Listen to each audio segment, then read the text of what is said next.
crash. Trouble in turn one. Oh, car on its roof. Michael Waltrip. Mark Martin is in it. One of the championship contenders. Elliot Sadler, the Polson on 38 car. Damage.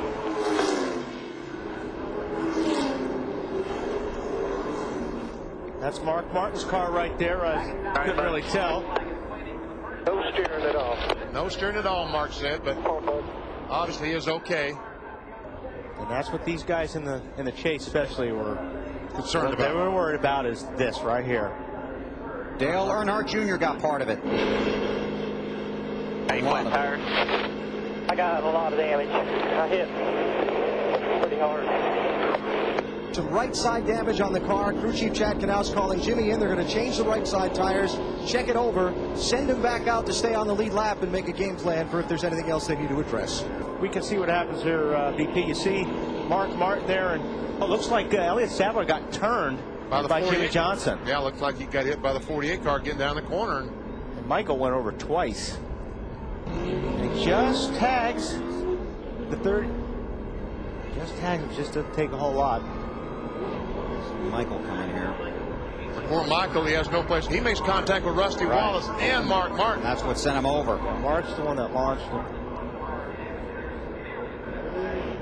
Looks like these cars are glued, but it just takes somebody to touch one of these bumpers in the wrong way, especially when you're in the corner. You can do it on the straightaway, as long as your steering wheel is straight, but it doesn't take a whole lot to get them sideways. It really is a tightrope when you're racing here. I mean, you've got to respect everybody, and you're so tight all the time. If the guy slips a little bit and gets out of the throttle, you've got somebody that's right on your bumper, so it doesn't take much for somebody to get into you. On board with Junior. Watch Mark Martin.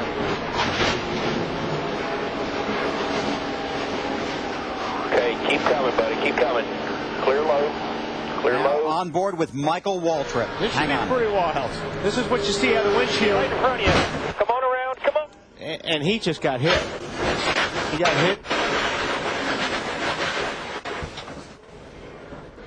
There's not a whole lot you can do when you're in the middle of that, Marty. It's terminal damage, but what happened to start all that? I don't know. The 38 and the 20 or the 48s just stopped in the corner, right in the middle of the corner, and I didn't have anywhere to go. I hit Jimmie square, but I guess he had the 38 by the corner and just turned the 38 around.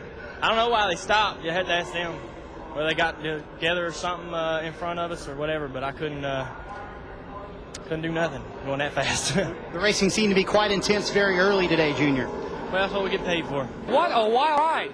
Yeah, it was pretty cool. The world was right, and then it was wrong, and then it was right, and then it was wrong. And then I came to a stop, and the Aaron's Dream Machine slid right up beside the Napa Chevy. I thought, this could be a nightmare. I'm not sure, but I feel great. Somebody turned the pole sitter. What are you going to do? Unbelievable. That's typical here. Oh, watching it again. So I knew what I was doing, and Rusty just bunted me back over and got me in a huge crash. But darn, I was having fun. I was trying to lay back like I said I was going to, and I got all the way up to 10th. I said, well, you know, these 10 guys, they're probably not going to wreck each other.